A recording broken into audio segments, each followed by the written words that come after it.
జగన్మోహన్ రెడ్డి గారు. అధ్యక్ష, ఏదైనా ఇంత పెద్ద ఇష్యూ జరిగింది, తోటి అబలను అవమానించారు, క్షమాపణ చెప్పడానికి ముందుకు రావడం లేదు,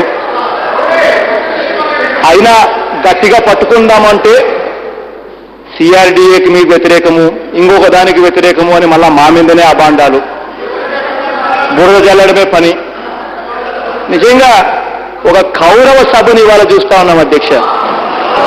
ఆ రోజు కౌరవ సభలో ద్రౌపదికి కూడా ఇటువంటి అన్యాయమే జరిగింది. దాని తర్వాత కౌరవులందరూ కూడా మతిమాయమయ్యారు. ఇవాళ మీ బుర్రలు చెడిపోయి ఉన్నాయి. మీ బుర్రలు చెడిపోయి ఉన్నాయి కాబట్టి మీకు వచ్చేటివి తప్పుడు మాటలు, తప్పుడు ఆలోచనలు మీకు వచ్చేటివి. ఇప్పటికైనా కూడా క్షమాపణ చెప్పకపోయినా కూడా దేవుడు పై నుంచి చూస్తా ఉన్నాడు.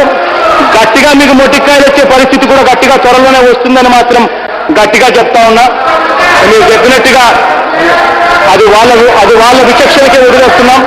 సిఆర్డీఏ బిల్లు మీద ముందుకు పోవడానికి అంగీకారం తెలుపుతా ఉన్నాం.